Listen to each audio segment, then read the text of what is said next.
మూడవ శ్లోకము.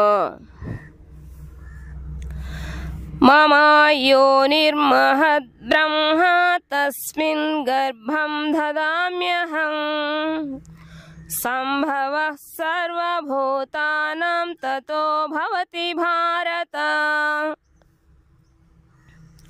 మమ నా యొక్క యోని జననమూలము, మహత్ భౌతికాంశముల సముదాయము, మహత్తత్వము, బ్రహ్మ బ్రహ్మము, తస్మిన్ దానిలో, గర్భం గర్భమును, దదామి సృజింతును, అహం నేను, సంభవ సాధ్యము చేస్తూ, సర్వభూతానాం సకల జీవుల యొక్క, తతః తరువాత, భవతి జరుగును, భారత ఓ భరతవంశకుమార. ఓ భరతవంశకుమార, బ్రహ్మముగా పిలువబడు మహత్తత్వము సమస్త ప్రాణుల జననముకు మూల కారణమై ఉన్నది. సకల జీవుల జననములను సంభవింపజేస్తూ ఆ బ్రహ్మములో నేను బీజ ప్రదానము చేస్తుంటిని. భాష్యం. ఇదే సమస్త జగత్తుకు వివరణ. విశ్వములో జరుగు దానికంతటికి క్షేత్రము, దేహము, క్షేత్రజ్ఞుని ఆత్మ సమ్మేళనమే కారణము. ఇట్టి భౌతిక ప్రకృతి మరియు జీవుల సమ్మేళనము స్వయముగా దేవాదిదేవుని చేతనే చేయబడుతున్నది. నిజమునకు మహత్తత్వము సమస్త జగత్తుకు మూల కారణము. ప్రకృతి త్రిగుణములతో కూడి ఉండు మహత్తత్వమే కొన్నిసార్లు బ్రహ్మముగా పిలువబడును.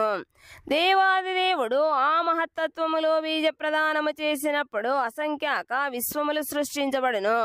భౌతిక వస్తు సర్వస్వమైన అట్టి మహత్తత్వము ముండకోపనిషత్తు 1:1-9 బ్రహ్మముగా వర్ణించబడినది.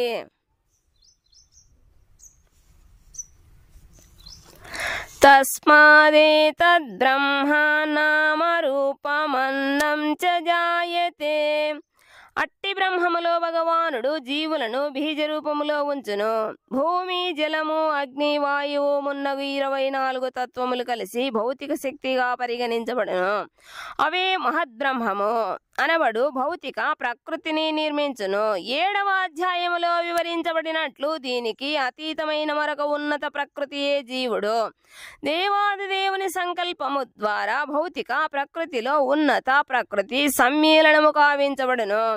ఆ తరువాతనే ఈ భౌతిక ప్రకృతి నుండి జీవులన్నీ ఉత్పన్నమగును. తేలు బియ్యపు రాసులలో గ్రుడ్లు పెట్టును.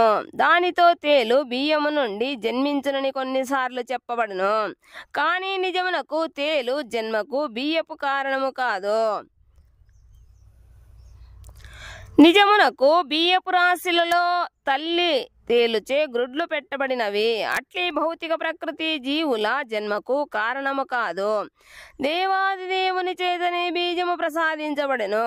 అయినను వారందరూ భౌతిక ప్రకృతి నుండి ఉత్పన్నమైనట్లుగా కనబడుదురు. ఈ విధముగా తమ పూర్వకర్మలను అనుసరించి ప్రతి జీవుడు ప్రకృతి చేత తయారు చేయబడిన వివిధ దేహములను పొందును. దానితో ప్రతి జీవుడు తన పూర్వ కర్మలను అనుసరించి ఆ దేహములో సుఖమును దుఃఖమును అనుభవించును. అనగా ఈ భౌతిక జగత్తులో సమస్త జీవ వ్యక్తీకరణలకు భగవానుడే కారణము. 4వ శ్లోకము. సర్వయోనిషు కౌంతేయ మూర్తయః సంభవంతి యః తాసాం బ్రహ్మ మహద్యోనిరహం బీజప్రదః పితా. సర్వయోనిషు సకల జీవజాతులలో కౌంతేయ ఓ కుంతి పుత్ర మూర్తయ రూపములో సంభవంతి ఉత్పన్నమయ్యను. యాహు ఏవి తాసాం వాటికన్నింటికి బ్రహ్మ బ్రహ్మము మహత్తత్వము యోని ప్రకృతిలో జన్మమూలము అహం నేను బీజప్రదాతనైన పితా తండ్రిని. ఓ కౌంతేయ సమస్త జీవజాతులు ఈ భౌతిక ప్రకృతిలో జన్మించుట ద్వారానే ఉత్పన్నమయ్యనని నేనే బీజప్రదాతనైన తండ్రినని ఎరుగవలెను.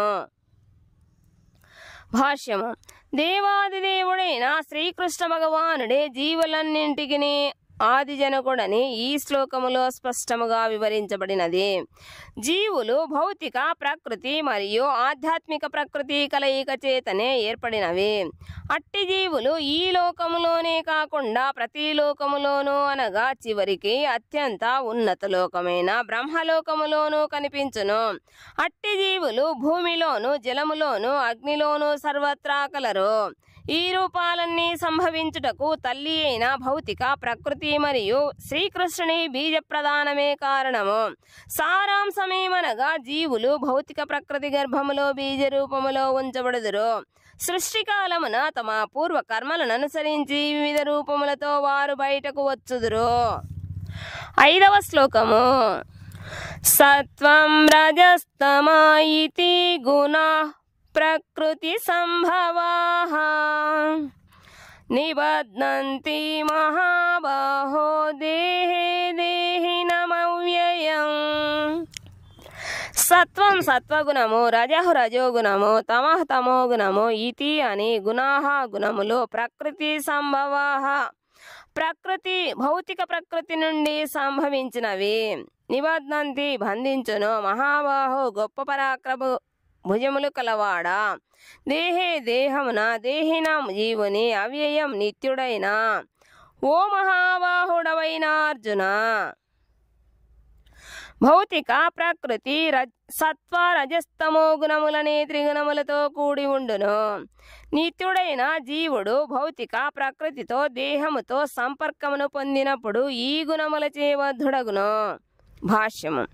జీవుడు ఆధ్యాత్మిక స్వభావమును కలిగి ఉండుట చేత నిజమునకు అతనికి భౌతిక ప్రకృతితో ఎట్టి సంబంధము లేదు.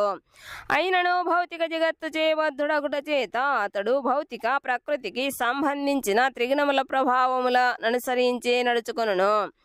జీవులు వివిధ ప్రకృతి గుణములను అనుసరించి వివిధ రకముల దేహములను కలిగి ఉండుట చేత ఆ గుణముల అనుసరించి వారు వర్తించుదురు. అదే వివిధ రకములైన సుఖదుఖములకు కారణము. 6వ శ్లోకము. తత్ర సత్వం నిర్మలత్వాత్ ప్రకాశకమనామయం సుఖ సద్ఘేన బధ్నాతి జ్ఞాన సద్ఘేన చానఘ.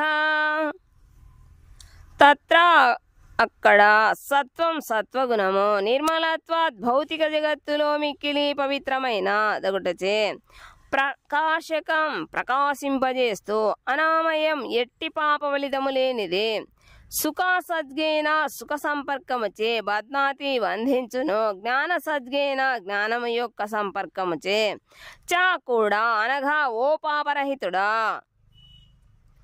ఓ పాపరహితుడా, సత్వగుణము ఇతర గుణముల కంటేనూ పవిత్రమైనందున ప్రకాశమానమై మానవుని సర్వ పాప ఫలితముల నుండి విముక్తిని చేయును. ఆ గుణములో నెలకొనిన వారు సుఖము జ్ఞానము అను భావన చేత బద్ధులగుదురు. భాష్యము. భౌతిక ప్రకృతి చేత బద్ధులైన జీవులు అనేక రకములుగా ఉందురు. వారిలో ఒకడు సుఖముగా, ఒకడు మిక్కిలి చురుకుగా, ఒకడు నిస్సహాయునిగా ఉండును. మనస్సుకు సంబంధించిన ఈ అన్ని రకముల భావములే ప్రకృతిలో జీవుల బద్ధస్థితికి కారణములగును.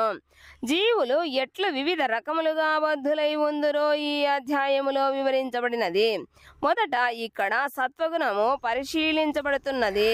సత్వగుణమును అలవరుచుకొనుట ద్వారా మానవుడు బద్ధులైన ఇతర గుణముల వారి కంటెను వివేకవంతుడగును. ఇదే భౌతిక జగత్తులోని సత్వగుణాభివృద్ధికి ఫలితము. అట్లు సత్వగుణమును వృద్ధి చేసుకుని మానవుడు భౌతిక దుఃఖములచే అంతగా పీడించబడడు. అంతేకాకుండా అట్టివాడు భౌతిక జ్ఞాన పురోగతి భావనను కూడా కలిగి ఉండును. అట్టి సత్వగుణముకు ప్రతినిధి బ్రాహ్మణుడు కనుక బ్రాహ్మణుడు తప్పక సత్వగుణములో స్థితుడై ఉండవలెను. సత్వగుణములోని వ్యక్తి దాదాపు పాప విముక్తుడగుననే భావన చేతనే సుఖభావన ఏర్పడను. కానీ నిజమునకు వైదిక సాహిత్య గ్రంథములలో సత్వగుణము అనగా ఉన్నత జ్ఞానము మరియు అధిక సుఖభావన అని చెప్పబడెను. ఇక్కడ సమస్య ఏమనగా జీవుడు సత్వగుణములో నెలకొనినప్పుడు తాను జ్ఞానములో పురోగమించిదనని ఇతరుల కంటే ఉత్తముడనని భావిస్తూ బద్ధుడగును. శాస్త్రజ్ఞులు మరియు తాత్వికులు దీనికి చక్కటి ఉదాహరణలు. వారిరువురును తమ జ్ఞానముకు మిక్కిలి గర్వించుదురు. సాధారణముగా వీరు తమ జీవిత స్థితులను మెరుగుపరచుకొనుట ద్వారా భౌతిక సుఖమును అనుభవిస్తున్నట్లుగా భావింతురు. బద్ధ జీవితంలో ఈ ఉన్నత సుఖభావన వారిని భౌతిక ప్రకృతి సత్వగుణముతో బంధించును. సత్వగుణములో వర్తించుట వైపుకే ఆకర్షించబడుదురు. ఆ విధముగా ఆ గుణములో వర్తించుటకు ఆకర్షితులై ఉన్నంత కాలము ప్రకృతిలోని త్రిగుణములలో ఏదో ఒక రకమైన దేహమును వారికి ధరింపవలసి వచ్చును.